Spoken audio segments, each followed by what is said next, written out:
Welcome to USA Global TV and Radio, where our mission is to provide education, entertainment, hope, and inspiration. USA Global TV and Radio connects you with experts and audiences all around the world every single day to help you succeed in business and to live a richer life. Visit us at usaglobaltv.com to learn about career and life-changing training and mentoring programs like the Listening Mentor. Subscribe to our newsletter to stay informed about our special programs and offers. Discover how you can become a guest on one of our shows or a host or producer of a USA Global TV and Radio show of your very own. That's USA Global TV and Radio, where the doctor is always in.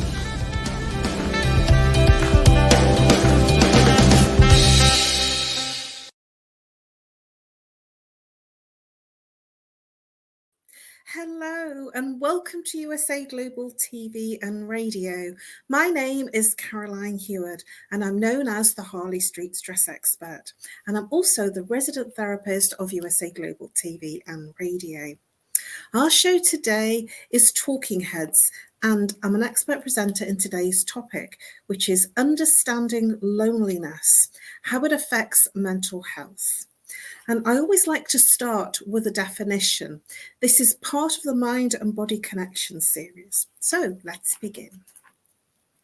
Definition. I found a couple of definitions that I thought would be interesting to share with you. And as with all of my topics, I like to do up-to-date research to make sure that I share the best information along with my own expertise and my own knowledge. So this is the definition that I found that was a general one.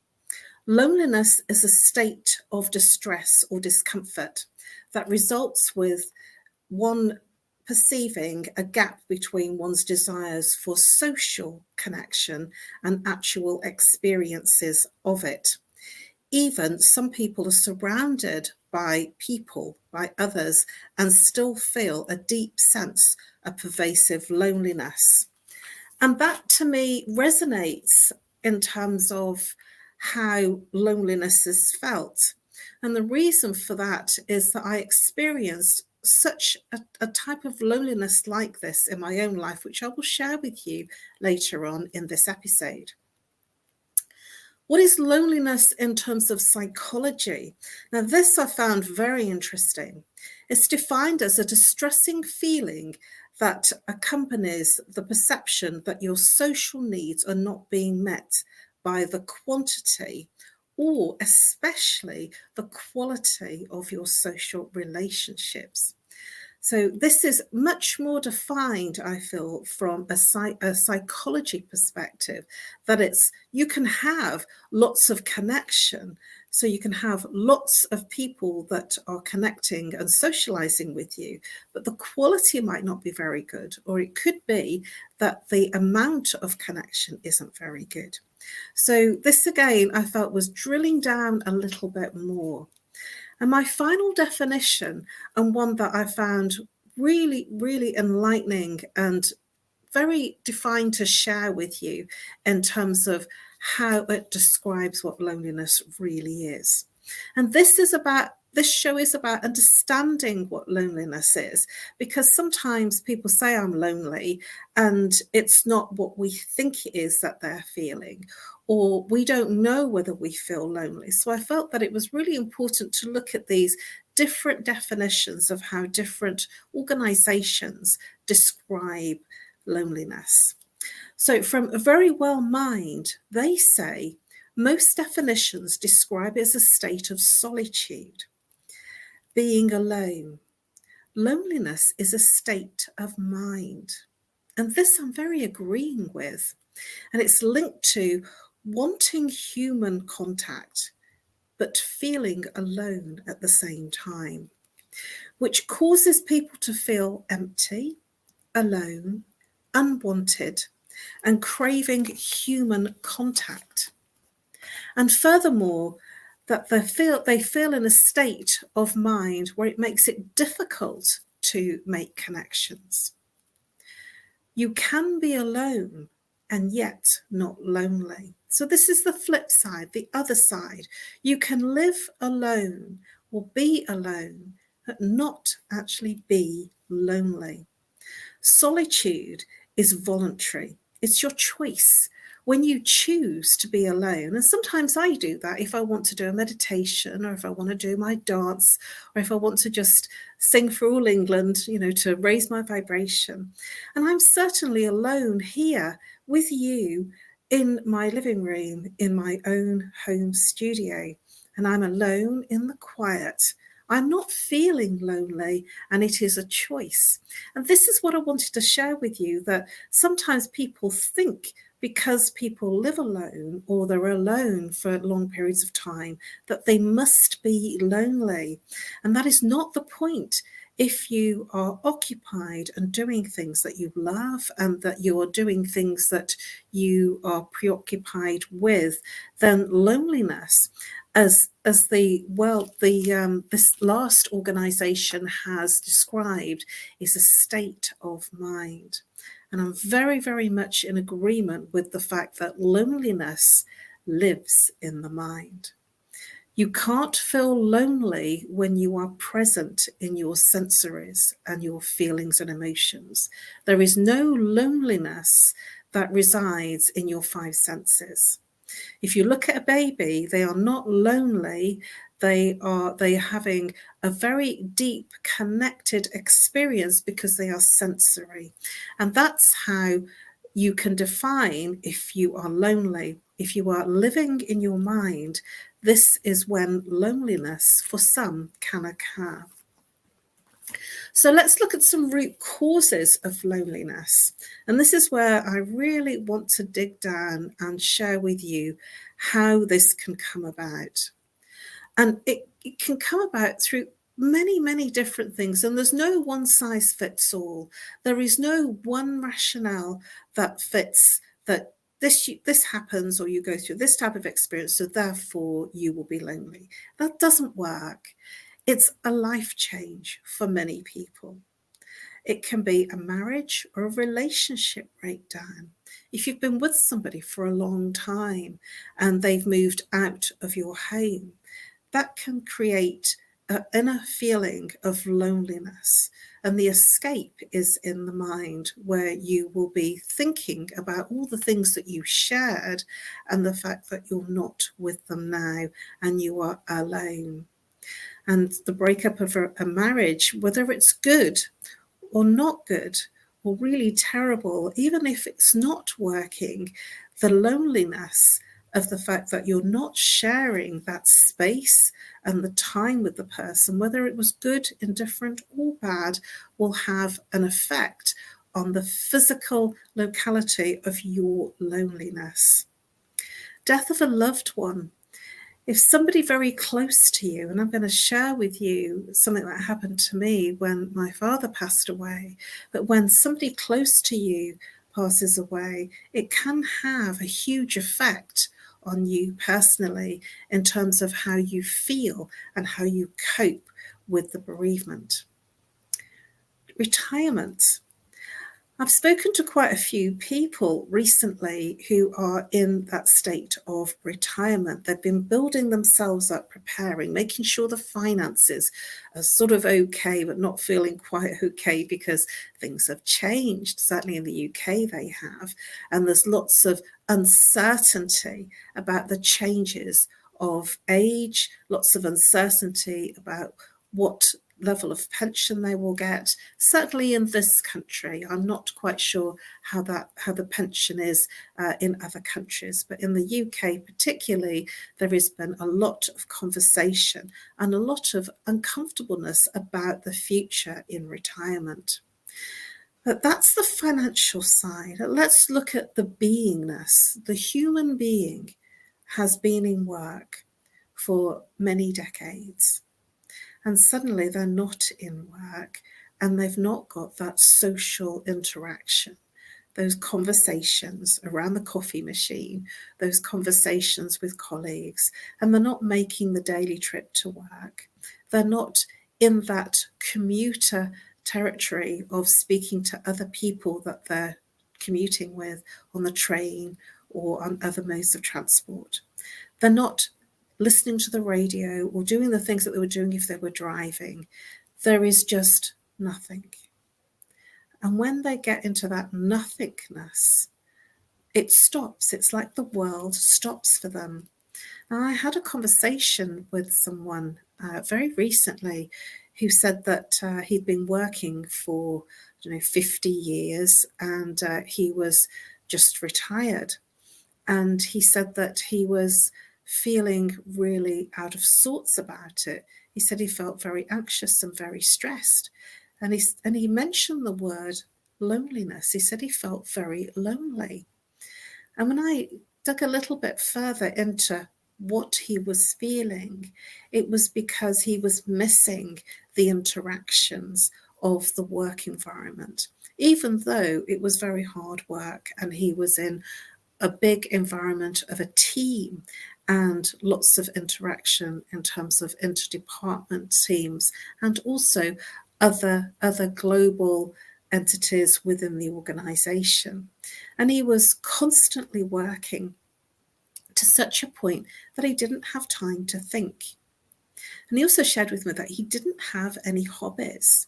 He didn't have anything that he did apart from go to work and come home and eat, sleep, and prepare for the next day.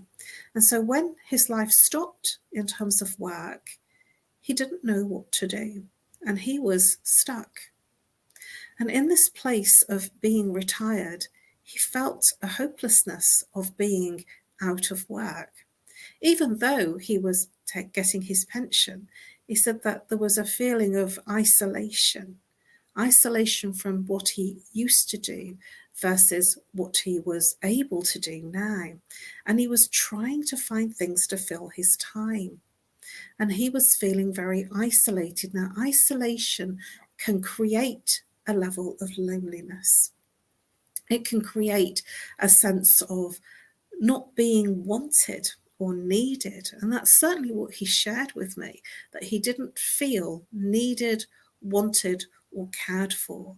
And he had such a lot of impetus in his work, in his working life, and he'd worked for the same company, I think he was telling me, for about 30 years. And he said he's given his life to this company and now it's all gone. And this is how some people can feel: the isolation, the desolation of loneliness, of feeling alone and not wanted anymore. And so this can create a level of loneliness. Moving house or country. Certainly in our current times, we've become a global marketplace. And what happens because we're global is that there is more travel. And some people, especially in our current times, there's been a lot of war and civil unrest and conflict where people are leaving their home countries and their home cities because of fallout, and they've become a lot of refugees and people displaced because of war or civil unrest. They've been displaced from their normal home country, and so they're traveling across to the UK, to Europe, and to other countries. and starting over, starting again in a new country with a new identity and a new way to live. And many people in this label of identity and being a refugee, of not a home, they're out of their home. They would have had things, belongings, they would have had a life and a culture and a lifestyle, and all of that is gone, and they have to start again. And they will feel a level of loneliness from what they had versus what they experience now. And there are many people in this situation that can't understand why they feel lonely, because they've been so caught up in the doing and the activity that they become a state of being of loneliness, and they're thinking and analysing and not experiencing what they were experiencing in terms of their life, and feeling isolated from what they know. So being out of comfort from their own home country and environment and culture. I've known many people that have moved out of the country into the city. Many people travel from the north of England and go to the city, to the south of England, and work in London. And many people are not going to homes where they're with family or friends. They're actually living alone, and they're working and living alone. And this can create a level of isolation and loneliness, even though the pay packet might be good and the promotion's good and the opportunities. I've spoken to many people that are suffering with a level of loneliness because they've come from a different country, because of education or an apprenticeship, or certainly opportunities in terms of career. And they are lost and lonely because they've lost their culture, their lifestyle. And certainly moving from the north of England to the south of England will be quite a culture shock for many people. Financial crisis. Many people, especially in our today's current times, are suffering a financial crisis where they've had to sell their home, downsize, or even sell where they are. I've known of many people that have sold their homes and they're now living in caravans or on boats or even in a shed. And so this will have an impact on all the creature comforts that they had from their previous home. So this will create a level of isolation, solitude, and loneliness. Illness. And I've experienced this myself, that if you experience something like an immune disorder or excessive pain that prevents you from going out and about, or you've got anxiety or depression, or you're feeling really stressed, or you've got any sleep problems, that you don't want to go out, you don't want to socialize because you're coping with the illness or the pain. And I remember when I was suffering with osteoarthritis and I struggled to do anything, I struggled to walk very far. It restricted what I did because I wasn't sure how I was going to feel and how I was going to get back that day. So I didn't go out very much, and I certainly had a feeling of isolation because I wasn't getting out and about as much as I used to. And I've shared this with a number of people, and the story is the same. Many people feel the same when there is an illness of any description, even if it is something like arthritis. It could be breathing difficulties, hay fever. I've certainly had a spot of hay fever this summer and had to stay in because when I went outdoors in the really lovely sunshine, I was struggling with breathing and coughing. And that was really isolating. And I just closed all the windows and the doors because I didn't want to get the pollen. This was really isolating. And I'm not saying that I felt lonely, but I can imagine if this is through prolonged periods of time, that isolation of not being able to get out and about would create a level of solitude, isolation, and loneliness, enforced loneliness. Social networks. When we are in small social networks, so for instance, just family or one friend or two friends, or just a few people that are around you, this can also create a level of internal solitude and could progress to loneliness. Low quality social relationships. Some people have a lot of fair weather friends. That's what I call it, where they'll say hi and bye, and it's very fair weather. They might say, how are you? And they're not expecting you to really respond with how you really are. They're expecting you to say, I'm fine. I'm fine is very much a Britishism, which means not okay. So if you hear somebody say, I'm fine, question them again and ask them, how are you? And if they say, I'm fine, ask them a third time and they'll probably open up. And that's what you want. You want people around you that care enough and that have that connection with you that's deep enough, rather than the fair weather variety. Because the fair weather person isn't interested. It's a hi and bye and thank you. Great seeing you. And it's flutter by. It's not deep or genuine. It's just a sign. And I would rather say an acquaintance rather than a friend. The pandemic, I don't even like to use the word because it might actually create it again, but the pandemic certainly created a lot of isolation in many people. Many people were enforced to live and work from their homes, or indeed not work at all. And this created a huge amount of isolation and enforced loneliness. There were people that were forced to stay at home with their family and their children, their husbands, wives, and their children, all working from home, studying from home. And it created a lot of anxiousness in terms of operating from home and doing work in a quiet space. This also created, I lived alone during this time, as I have for a number of years. And so my loneliness or isolation was quite different. It was the fact that I couldn't get out and socialise. There wasn't the connections to talk to people. But what I did have is that connection with the online world. And I certainly spent a lot of time on screen. And this is what changed for a lot of people. They spent a lot of time on screen, and in developing relationships on screen, that made them go more internal. And now, we were never made as a human being to have all of our interactions in a screen. And many people were in a small screen, a phone screen rather than a laptop screen, which would have been even more tiring and energy draining. And so in that space of only being in screen time in terms of the social interactions, you could be forgiven for feeling that level of tiredness. I did hear the term, which I felt myself, Zoom ache, which was a Zoom tiredness. And I felt it very early on, and I thought it was me being abnormal because lots of things went up onto Zoom.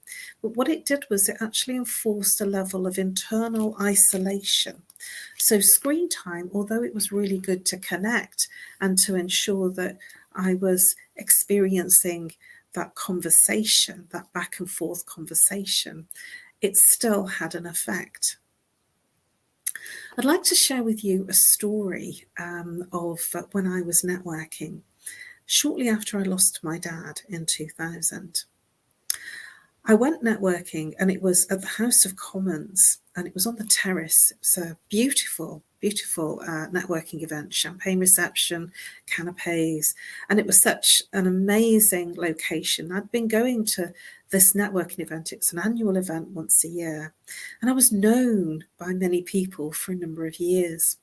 And I went to this event, and I remember having a conversation with someone sort of halfway through the event, and they came up to me and noted that I was working the room. And he said, I've noticed that you're working the room, and I'm quite enthralled about what you're doing and how you're connecting with people. And I felt that that was a compliment of sorts because I didn't feel like I was connecting. And more to the point, it made me reflect on what he'd said at the end of the evening. And I remember saying, lots of people greeted me and I had lots of fair weather conversations and I had lots of interaction. But I actually felt in a room full of people, I was the loneliest girl in the world. And it was because of that interaction, after an hour of the 2-hour networking event, which was on the prestigious terrace of the House of Commons, which is not for public consumption. You have to get a special invitation to go. And because it was so special, I thought, I'm going to be there and I'm going to enjoy it. But I didn't. And it was that person's comment that made me reflect.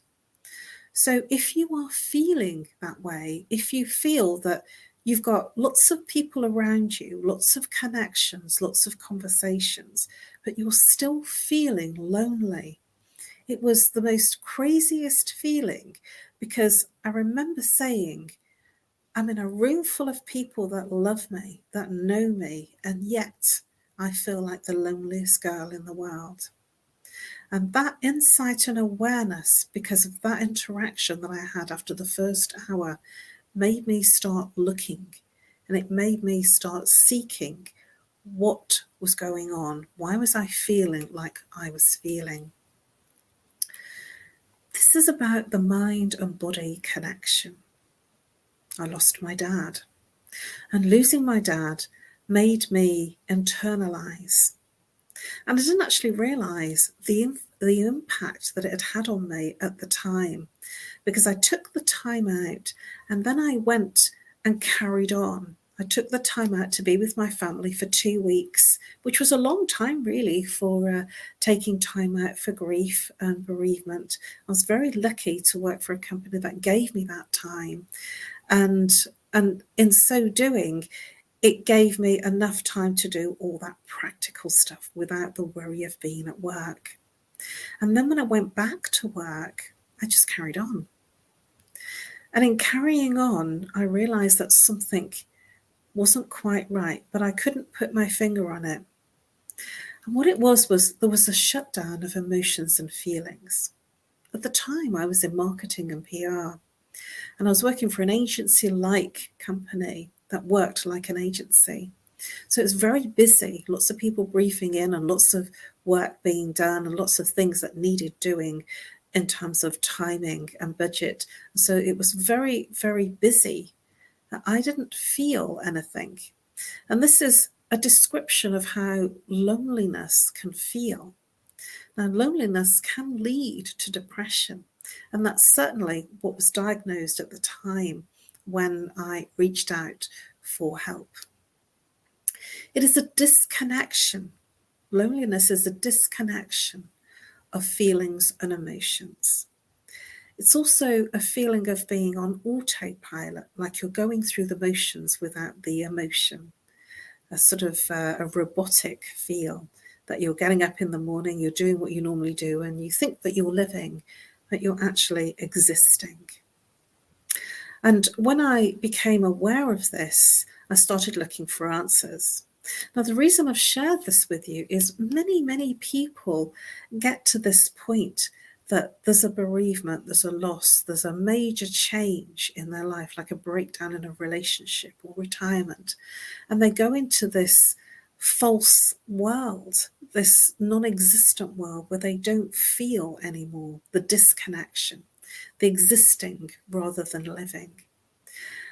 Until somebody says something to you or you become aware, you can't do anything about it, and you just carry on existing, being on autopilot and not experiencing life. It's almost like you're watching yourself in a TV screen, not being in that TV screen and living it. I liken it to being behind the camera lens, that you're taking pictures of everything, but you're not in the camera, you're not in the photograph. You're taking the picture of other people having fun and the fact that you're at a party or an event. You're taking the pictures to record, but you're not actually in it and experiencing it. And so then I explored, and it was a little while later, I explored existential coaching. And existential coaching is something that I hadn't even realized was a word or a thing. And what it is when people have a major life change, such as a bereavement or a breakdown in a relationship, they seek answers. They seek reasons, rationale. Why? Why has this happened to me? And so each time I've had an existential crisis or a change, a major change in my life, I've gone out looking for answers. And it made me an existentialist. And I thought that was a really cool definition, because I didn't know what made me keep looking or changing. And it was almost like each major thing that happened made me look and reevaluate life. And this is what happens when you're lonely, that you start to reevaluate who you are, what you do, how you fill your time, and what you want to do. And because you have a lot of internal thinking, because you've escaped into the internal mind. So there has been a research study that was done by the Norwegian University of Science and Technology, Department of Psychology. And they studied loneliness and how it may predict mental health issues. And the study followed 2,600 people over a 20-year period. I thought that this research was really, really interesting, because I'd not heard of anything like this previously, and I thought it was fascinating to find this piece of research. And they found there was a correlation between loneliness in adolescence and the risk of developing mental health problems. Let me say that again, because it's huge. They found in their research over that 20-year period of studying adolescents into their adult years that loneliness in adolescence, they had a risk of developing mental health problems, such as psychosis, bipolar disorder, depression, and depression in adulthood. Now, they also identified in the research that they couldn't predetermine the cause. They couldn't determine what the specific cause was for each person. And that's why I've gone quite in depth in terms of the types of root causes that can create a feeling of isolation and loneliness and mental health issues. That they stressed there was an importance of monitoring young adolescents. And I certainly think that we are here today looking at what's happening to our young children, especially in our current times of the pandemic, of the isolation in terms of education, schools, universities, colleges, work situations of being at home, and family situations of not being able to mix with other people, other friends. And so lonely people accept and expect rejection. Interesting, isn't it? And it's because they feel that isolated, they expect a level of rejection. So they're waiting for it.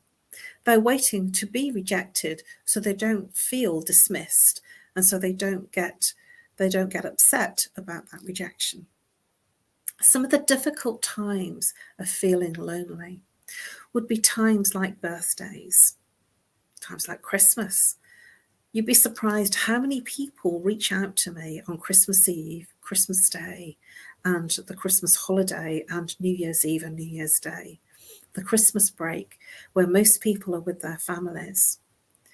This is the time when, if you are feeling lonely because of a relationship breakdown or not being with your family, or your family have passed on, this is the time that a lot of people will feel an anxiousness and depression and loneliness. Bank holidays. In America, I believe they call them Labor Days. The days when people usually are with their families and they're doing something, or with friends.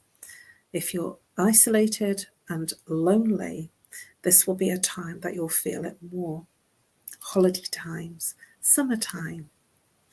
Extreme stressful situations like a home move, a job move, a change of working environment or a change of circumstance or situation that is causing extreme stress, even illness. So the research studies show that there is a relationship with physical health, and it's linked to conditional and emotional stress. It also will lower your immunity. So if you are feeling lonely, it will affect your immune system and affect how you pick up viruses and how it affects your health.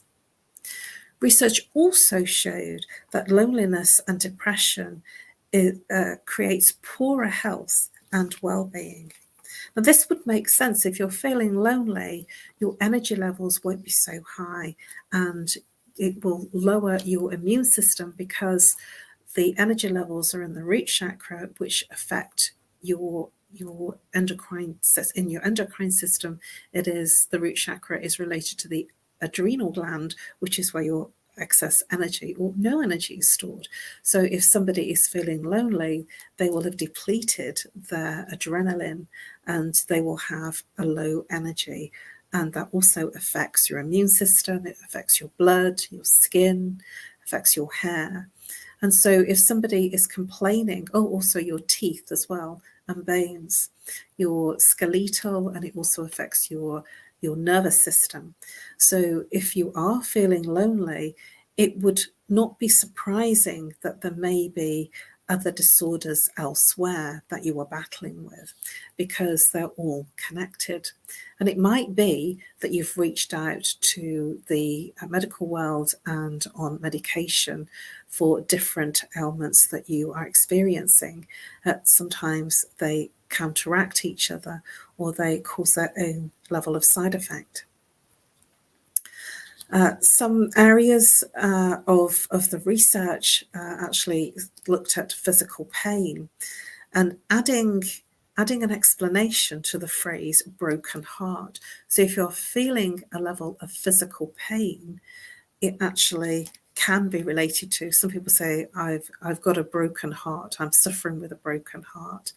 And so this will enforce that feeling or that understanding of why you have that feeling of a broken heart, because it's a physical pain. So loneliness, being a state of mind, actually affects the body as well as the mind.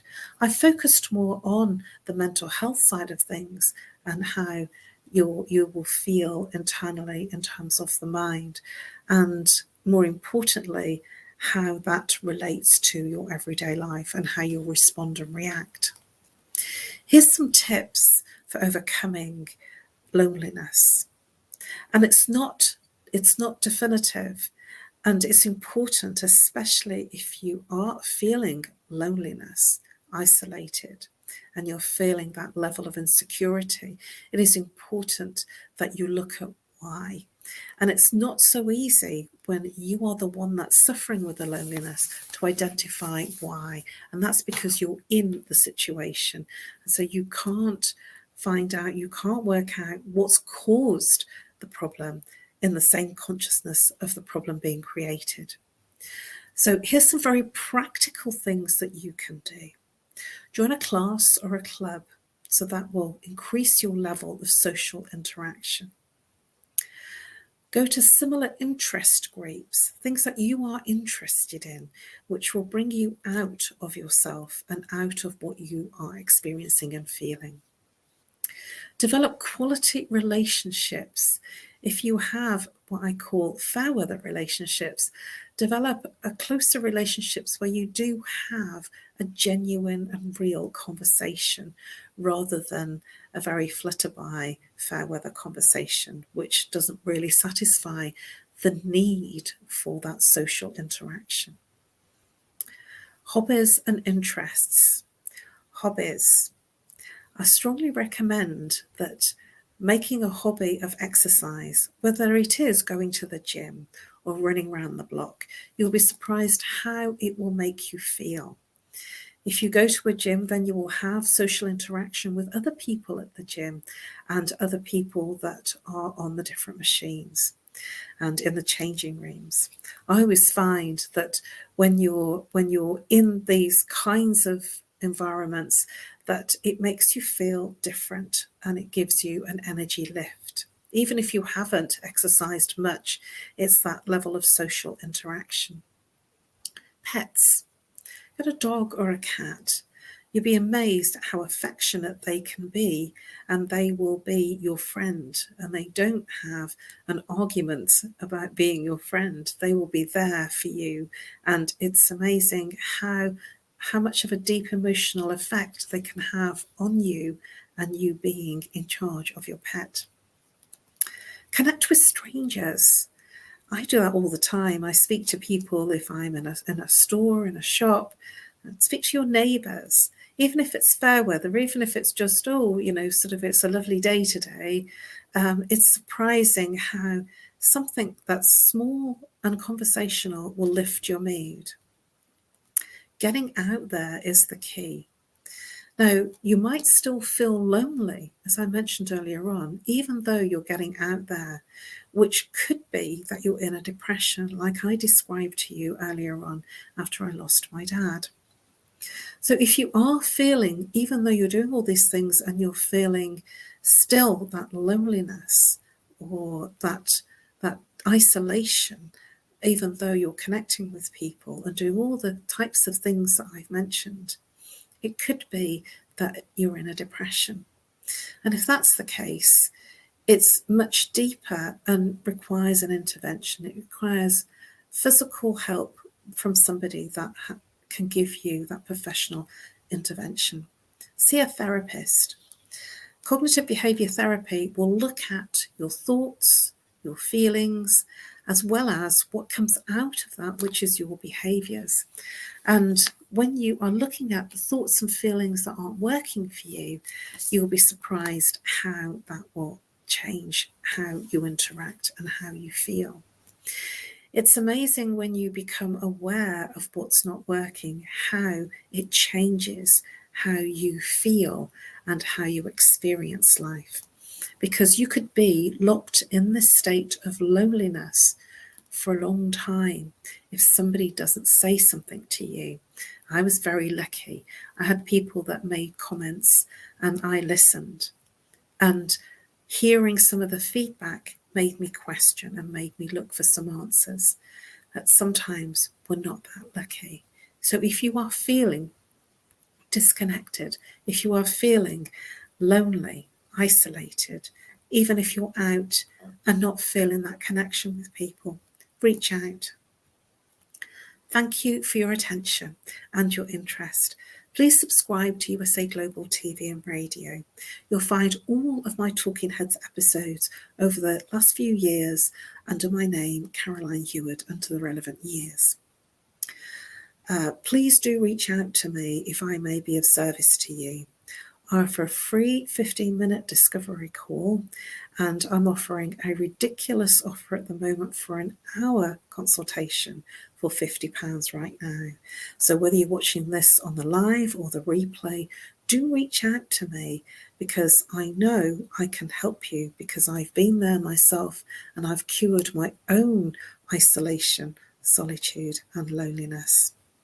You can contact me on nomorestress@live.co.uk or call me if you're international +44. If you're local, 07523 120 189. Please reach out. I look forward to helping you break through the solitude and the isolation of loneliness that you feel right now.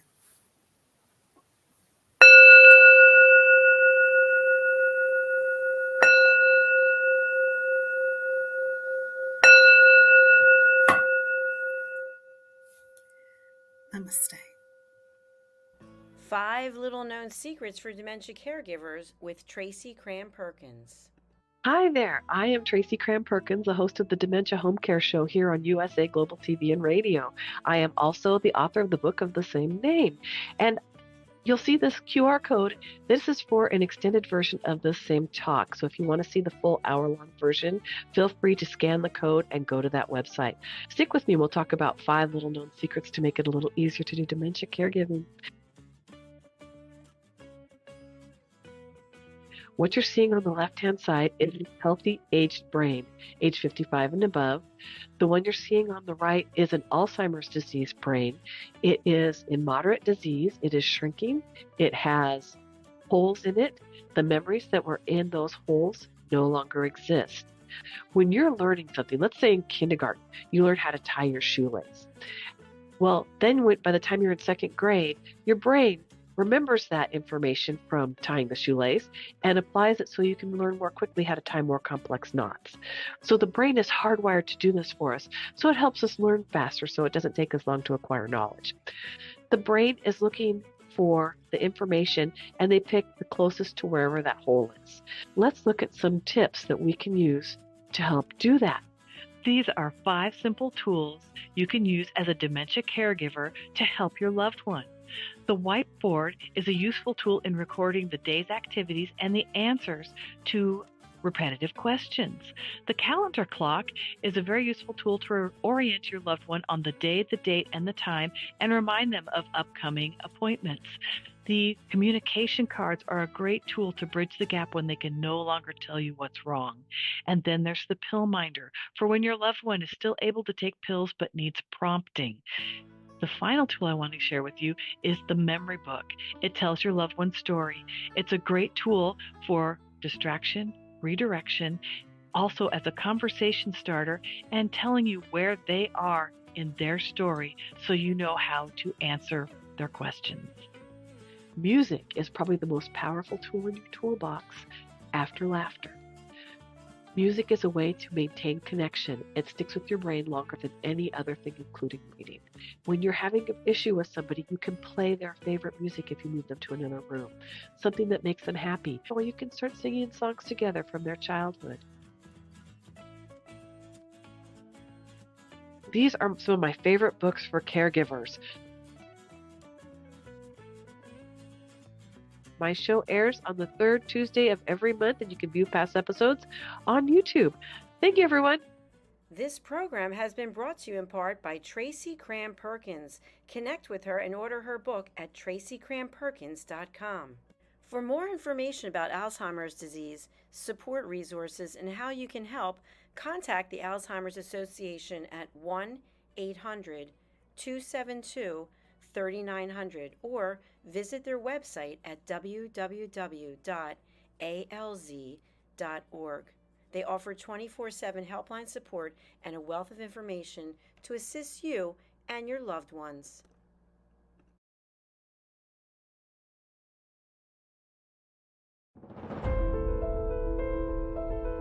Hi, my name is Dr. Felix Kravitz. I have taught seniors and understand the crucial importance of online safety education for this community. I have also taught and worked at various colleges, universities, and training facilities in the Chicago region. My goal is to educate seniors, helping them to feel safer while navigating the digital world. Call me today to learn more and get started. Together, we can enhance our seniors' understanding of safety concepts when using technology. Contact cybersecurityeasy.com LLC by visiting our website www.cybersecurityeasy.com. Call us at 847-845-9360 or email us at info@cybersecurityeasy.com.